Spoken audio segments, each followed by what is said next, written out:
Over the next decade and a half, severe recessions in 2016 and 2023 dashed the economic hopes for most Americans and shrank public budgets at the state and local levels. Many cities followed Detroit into bankruptcy.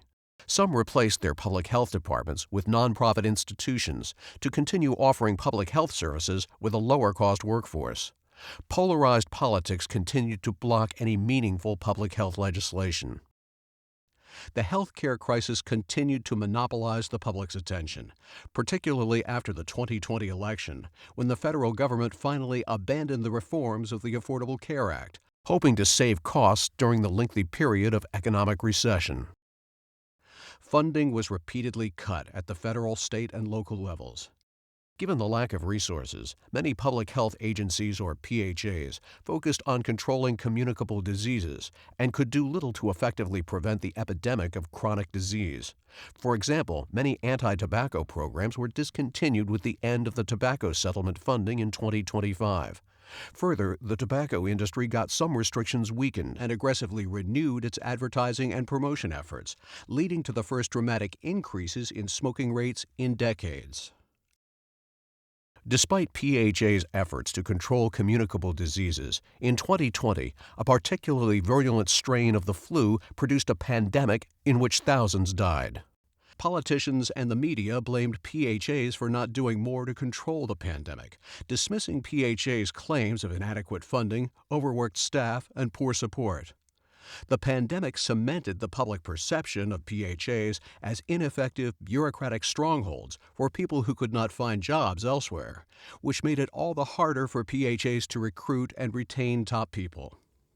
By 2025, disaster struck again when dramatic Arctic methane releases produced what is now called runaway climate change. Emissions of methane, a much more powerful greenhouse gas than carbon dioxide, had rapidly accelerated with the melting of permafrost in the Arctic and North Atlantic. By 2030, sea levels along the U.S. coast had risen by an average of 14 inches over 2000 levels. This forced residents of some low-lying areas to evacuate so often that many simply left these areas altogether. In other areas, flash floods became more common, contaminating and deteriorating buildings, roads, and runways. Some towns and small cities were rendered completely uninhabitable within a matter of weeks. Millions of climate refugees fleeing other parts of the world and those fleeing flooded regions of the U.S. were met with hostility when they reached communities in the U.S. The U.S. instituted new immigration restrictions for individuals who came from nations with severe outbreaks of climate-related infectious diseases, while not allowing assistance funding for climate refugees already residing in the U.S. In contrast, this period also saw significant advances in technology. Smartphones, wearable devices, and real-time social networking became staples of mainstream American life. But these innovations improved health only for those with the ability to pay for them.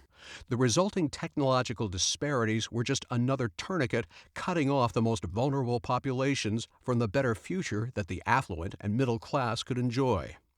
In 2030, the health aspirations of the public are pursued not through the traditional community and public health approaches, but through private sector innovations that overlook the needs of the most vulnerable members of society, who by 2030 lack access to quality health care, effective prevention, and other public health services.